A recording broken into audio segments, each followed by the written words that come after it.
प्रियाजू का वो बताया हुआ उपाय। श्री वृंदा सखी, ये वृंदावन की अधिष्ठात्री देवी हैं। ये वृंदावन की पूरी व्यवस्था को देखती हैं। प्यारे जू के नित्य केली की व्यवस्था करती हैं और इनकी कृपा के बिना कोई वृंदावन में प्रवेश नहीं कर सकता। ये हमारी प्यारी जू की प्रिय सखी वृंदा सखी श्री तुलसी महारानी जी। चंद्रानना सखी ने कहा कि परम सौभाग्यदम राधे महापुण्यम वरप्रदम श्री कृष्ण श्यापि लब्ध्यर्थम, तो उनका तुलसी सेवनम मतम। मेरे मत में यदि तुलसी जी की सेवा की जाए, तुलसी जी का यदि स्पर्श हो जाता है, तुलसी जी का नाम कीर्तन किया जाता है, तुलसी जी को प्रणाम किया जाता है, तुलसी जी का वृक्ष लगाया जाता है, तुलसी जी को जल अर्पित किया जाता है और तुलसी दल से नित्य भगवत सेवा की जाए, तो बहुत जल्दी श्री कृष्ण प्रसन्न हो जाते हैं। प्रतिदिन जो तुलसी जी की भक्ति करता है, तुलसी का पौधा रोप करके तुलसी जी का सिंचन करना, तुलसी जी को तिलक लगाना, तुलसी जी को माला पहनाना, तुलसी जी की परिक्रमा करना, तुलसी जी को प्रणाम करना, वो कोटि सहस्त्र युगों तक ऐसा महान सुकृत होता है कि भगवान श्री कृष्ण के नित्य समीप रहता है जो तुलसी जी की सेवा करता है। जब तक मनुष्य की लगाई हुई तुलसी की शाखा प्रशाखा बीज पुष्प सुंदर दल से तुलसी जी सुशोभित होती है, तब तक हजारों कल्पों में श्री हरिधाम में रहते हुए उसका कभी पुण्य नष्ट नहीं होता। जैसे एक दिन 1000 कल्प, 2 दिन 2000 कल्प, वो भगवान के नित्य धाम में महान सुकृत के बल से भगवत धाम में रहेगा, जो तुलसी जी का पक्का मान लीजिए। जब स्वयं में से तो तुलसी जी रोपण करके तुलसी जी का एक वन लगाया था और रोज नवीन नवीन मंजरी तुलसी दल लेकर प्रभु के चरणों में, कहीं न कहीं तुलसी जी की कृपा हुई। वृंदावन, ये वृंदा अधिष्ठात्री देवी वृंदावन की है, इनकी कृपा के बिना। हे चंद्रादने, संपूर्ण पत्रों और पुष्पों को जो उतार करके सम्मान पूर्वक पहले प्रार्थना करनी चाहिए। हे वृंदा देवी, हे तुलसी जी, भगवान श्री हरि की पूजा के लिए या प्रियाजू की पूजा के लिए हम आपके कुछ मंजरी कुछ दल लेकर के सेवा करना चाहते हैं, आप कृपा करके मुझे दीजिए, और फिर उतार लें। ऐसे नोचना नहीं, बहुत सम्मान से बहुत प्यार से, तो तुलसी जी प्रसन्न होती हैं।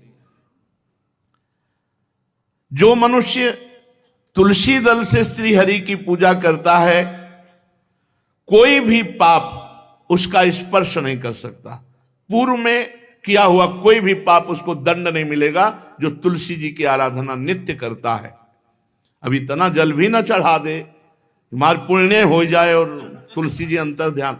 अनुकूल जल, जैसे मान लो गमले पे हैं तो इतना बड़ा तांबे का रोज उससे चढ़ा, हम भर के लोटा चढ़ा दोगे 2-4 दिन में अंतर ध्यान हो जाएंगे तुलसी जी। बहुत विवेक से जरूरत है, मतलब भारी पुण्य होगा। अब इतना बड़ा लोटा रोज जल चढ़ाओगे तो 2-4 दिन में पीली होके अंतर ध्यान हो जाएंगे। भाई इतना जल, अनुकूल जल चाहिए। एक तांबे का छोटा सा लिया, ऐसे रोज डालो, उसमें कोई फर्क नहीं, और गमला उठाकर धूप में विराजमान करो। सेवा का मतलब क्या है? जो तुलसी जी को जल अर्पित करके तुलसी जी की सेवा करता है, हरि चिंतन करता, कभी कोई पाप उसका स्पर्श नहीं कर सकता। 100 भार सोना, 400 भार चांदी,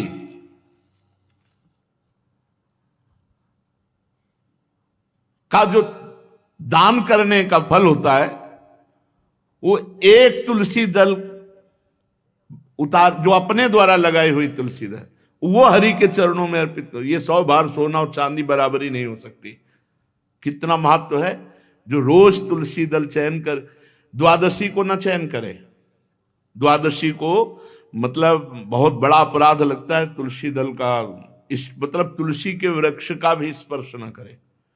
प्रणाम नमस्कार दूर से, एक भी दल नहीं टूटना चाहिए। द्वादशी को ऐसा हमने महापुरुषों से सुना है कि मंजरी और पत्र उतारना ये ठीक नहीं, बिल्कुल नहीं ठीक है।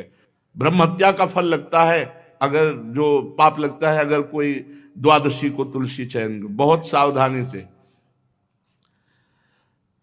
जिसके घर में तुलसी का बगीचा होता है, कई पौधे होते हैं, उसको कहीं तीर्थ जाने की जरूरत नहीं, उसका घर तीर्थ है जिसके घर में तुलसी के पौधे हैं। और यमराज कभी उस घर में किसी भी मरने वाले को लेने नहीं आएंगे।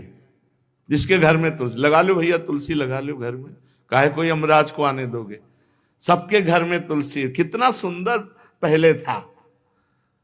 घर में आंगन होते थे, आंगन में एक बहुत बड़ा, और फिर उसमें तुलसी जी, और फिर उसमें 2-4 नर्मदेश्वर और शालिग्राम ऐसे, और फिर घर का हर व्यक्ति जल चढ़ाना, प्रणाम करना, नमस्कार करना, 4 पर।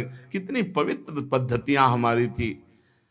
जब रसोई बने पहली गाय के लिए, फिर कुछ पक्षियों के लिए, फिर कोई संत महात्मा, कोई भिक्षु, ऐसा कितना पवित्र व्यवहार। अभी यहाँ जैसे हमने देखा है, ये रसोई बन रही ना तो धुआं नहीं खत्म होने पाता, वो ही सब अपवित्र किए हुए हैं, राक्षसी बुद्धि आती चली जा रही। तुलसी जी, ये भागवती को वस्तु है। हमें लगता है बालकनी तो होती ही, बढ़िया बालकनी में एक ऐसा उठाने धरने वाला स्टैंड लोहे का रखो कि तुलसी जी को विराजमान कर दो। जिसके घर में तुलसी जी विराजमान होती है उसके घर में यमराज कभी नहीं जाते। जो तुलसी जी का सेवन करता है उसकी सारी कामनाएं तुलसी जी पूर्ण कर देती हैं। तुलसी जी को लगाना, तुलसी जी का पालन करना, तुलसी जी को सिंचन करना, तुलसी जी का दर्शन करना, तुलसी जी का स्पर्श करना, मनुष्य के द्वारा जो मन, वाणी और शरीर से पाप हो गए सबको तुलसी महारानी क्षमा कर देती है, दग्ध कर देती है। पुष्कर आदि तीर्थ, गंगा आदि परम पावन नदियां, ये सब जो स्नान आदि अवगाहन आदि करने का फल देते हैं, वो केवल तुलसी जी घर में विराजमान है उसको वो फल मिल जाएगा। कितने बढ़िया। जो तुलसी जी की नवीन मंजरी प्रभु के चरणों में अर्पित करके प्रणाम करता है, वो चाहे कितना भी अपराध किए हो, वो कभी यमपुरी को नहीं देखेगा, कभी यमराज के पास नहीं जाएगा। जो मनुष्य तुलसी काष्ठ का घिसा हुआ चंदन लगाता है उसके सारे संचित भस्म हो जाते हैं, और क्रियमाण जो वर्तमान वो कभी उसको बांध नहीं सकते। तुलसी जी का काष्ठ का घिसा हुआ चंदन, जिसके घर में तुलसी की छाया होती है वहां पितरों को अपने आप कल्याण प्राप्त हो जाता है। जो श्राद्ध करने से लाभ मिलता है पितरों को, घर में तुलसी लगा के जो तुलसी की छाया, बड़ा वृक्ष, पितरों को तृप्ति मिलती है। चतुर्भुज ब्रह्मा जी सारंग धनवा श्री हरि के महामहिम स्वरूप की अनुभूति करने के लिए भी कहा है कि तुलसी जी का महान महात्म्य है। अगर तुलसी जी का सेवन करे तो भगवान श्री हरि की महिमा को जान जाएगा। स्त्री हो या पुरुष, पुरुष नपुंसक नारीवा जीव चराचर कोय, सर्व भाव भज कपट तज मोह परम प्रिय सोय। शरीर वर्दी है, हमारी पोशाक है, हम सब एक हैं, आत्मस्वरूप है, कुछ अलग नहीं है। शरीर केवल पांच भौतिक है तो सबका पांच भौतिक है, उसमें चिन्ह है स्त्री पुरुष के, बस इसके लिए भगवान की आराधना निषेध थोड़ी है। जो स्त्री या पुरुष श्री तुलसी जी के काष्ठ के मन के बना के, जैसे छोटी कंठी या बड़ी माला धारण करता है, श्री कृष्ण उसके बस में हो जाते हैं। यह है तुलसी जी की महिमा। परम सुहाग श्री कृष्ण मिल जाते हैं, और कौन सी भी हमें उपलब्धि चाहिए। हे गोप नंदिनी, तुलसी जी का सेवन करने से श्री कृष्ण वश में हो जाते हैं।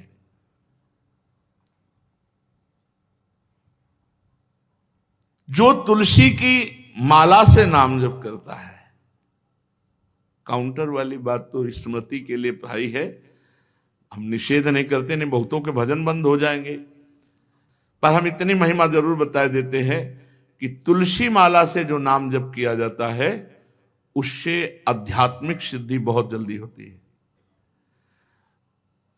गुरुदेव भगवान कहते जो अंगुलियों से रगड़ होती है मन का से, उसमें आध्यात्मिक ऊर्जा शक्ति तुलसी माला से। प्लास्टिक पर भाई करो, निषेध नहीं कह रहे, बंद हो जाएगा वो भी राधा राधा कहना, वो हमें बंद नहीं करना, हम कह रहे तुम जैसे बने वैसे करो, लेकिन माला का बहुत बड़ा प्रभाव है। तुलसी परम पवित्र भगवान श्री हरि की प्रिया, और उनके काष्ठ को जब हम ऐसे ऐसे नाम के साथ, तो विशेष ऊर्जा शक्ति, आध्यात्मिक शक्ति हमें जागृत होती है। हो सके जिनको ऐसा बन सके तो छोटी एक वो आती है सुमिरनी, उसको रख लो, अपनी जेब में रख लो, उससे करो। और नहीं है तो भैया तुम इसी से करो, नाम जप करो, भाव को भाव अना खालसो, नाम जपत मंगल दिस दसो। सुंदर सुंदर तुलसी जी के वृक्षों के समीप बैठ करके जो अनुष्ठान किया जाए वो बहुत लाभदायक। श्रीमद् भागवत का, गोपाल सहस्त्र नाम का कोई भी पाठ तुलसी जी के समीप विराजमान करके किया जाए, आचार्य को बुला करके तुलसी पूजन करना चाहिए, विविध प्रकार के अनुष्ठान, अरे तभी तो सब मंगल होता है।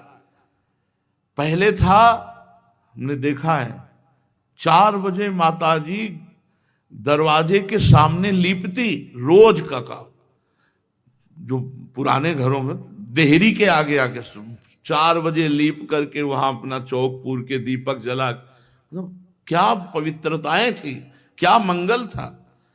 जब किसी को निमंत्रण दिया जाता था सबके पैर धोए जाते थे, सुंदर बिछौना बिछा करके, और उसमें बैठ कर पत्तल और रज के सकोरा कुल्हड़ ऐसे भोजन पाया। कितना पवित्रता, जो हमारी पूर्व पवित्रता थी, धोती कुर्ता चोटी, पवित्रता।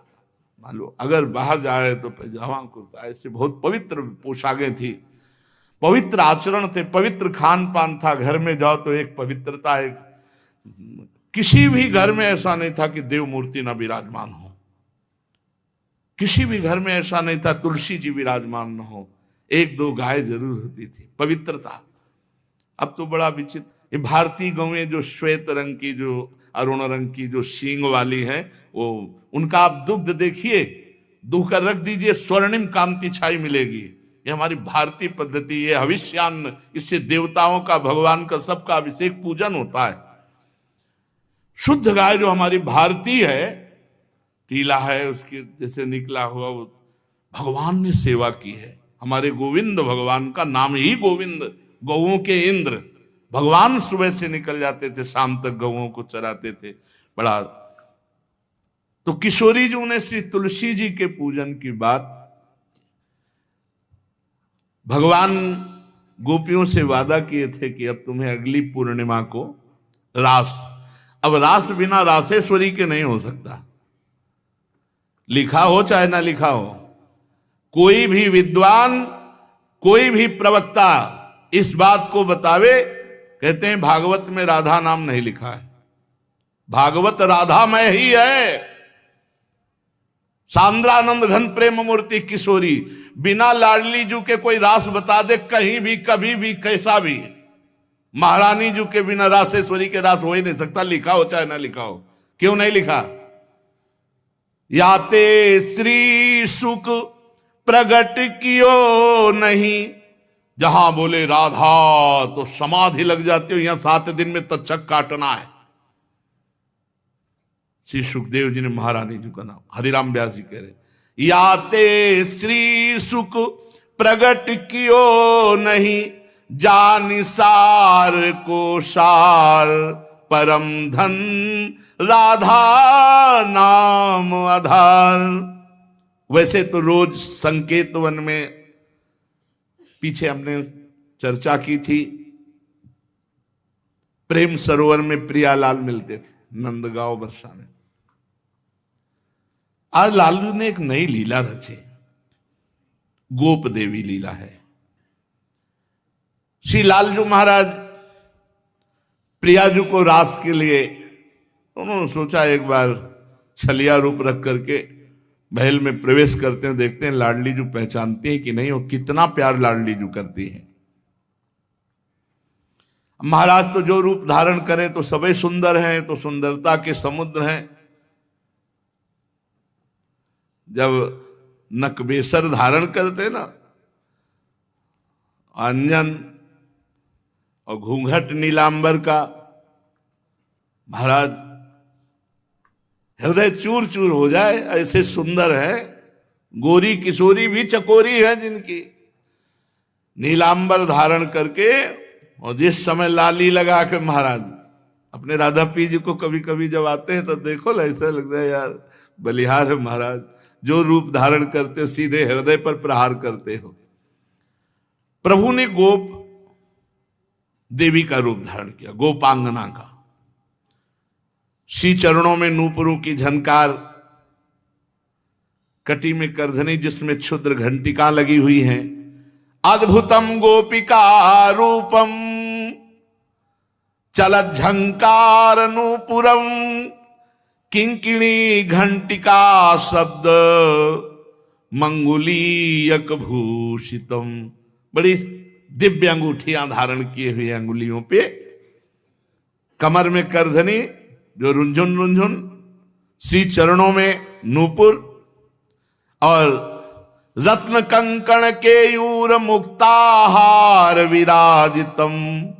कलाइयों में रत्न जटित कंगन, बीच बीच में चूड़ियां कंगन, ऐसे बाजूबंद, कंठा, मोतियों के हार और शीश फूल, केशपास, वेणी रचना, नासिका में मोती की बुलाक, बेशर और अलकावली, घुंघराली अलकावली, श्याम वर्ण के केश। ऐसा रूप धारण किया जो देखे मुग्ध हो जाए श्याम सुंदर को। वृषभानु भवन की तरफ चले। खाई और परकोटों से युक्त वृषभानु भवन 4 दरवाजों से सुशोभित, प्रत्येक द्वार पर काजल के समान वर्ण वाले गजराज झूम रहे। राजभवन की बड़ी मनोहरता है। उस मंडप प्रांगण में वायु के समान वेग वाले घोड़ों से अंगरक्षक महल की रक्षा करने वाले चारों तरफ दौड़ रहे वृषभानु भवन में, और बड़ी ही सुंदर सुंदर गौएं, धर्म धुरंधर बलवान सांड रमा रहे। बहुत से गोपाल बंशी वेद धारण किए हुए उनको संभाल रहे हैं।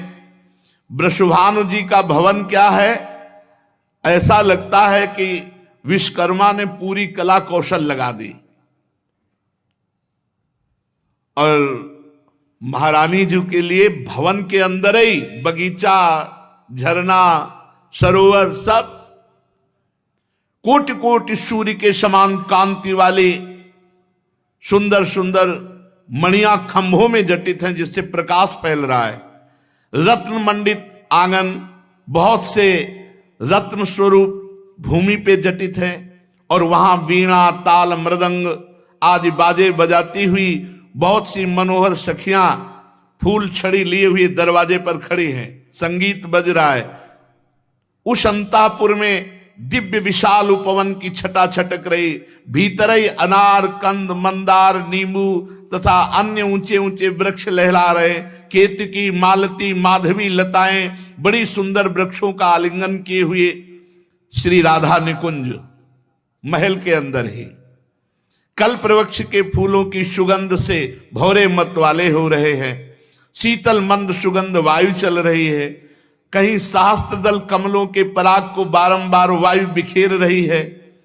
निकुंज शिखरों पर बैठे हुए मोर कभी नाचते हैं, कभी कूक रहे हैं, कहीं कोकिला, कहीं सारस, कहीं सुख, और फूलों के सहस्त्र सहस्त्र सैयाएं जगह जगह। कभी लाडली जो इधर से निकले किसी में भी विराजमान हो जाएं। मेघ मंदिर में सैकड़ों फुहारे छूट रहे। बाल सूर्य के समान कांतिमान कुंडल तथा विचित्र वर्ण वाले वस्त्र धारण किए हुए करोड़ों बलवान महल के आसपास श्री लाडली जी के, और श्री स्वामिनी जी की परिचर्या में सब सुसज्जित सखियां केसरिया रंग के सूक्ष्म वस्त्रों को सजाकर पर्दा बनाया गया है।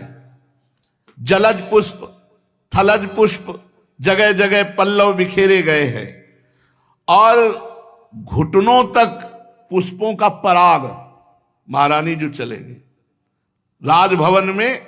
ऐसा मालती मकरंदों के फव्वारे, मालती मकरंदों के, मालती के सुंदर मकरंद के पराग के सुगंध से युक्त ऐसे फव्वारे चल रहे हैं। ऐसे आंगन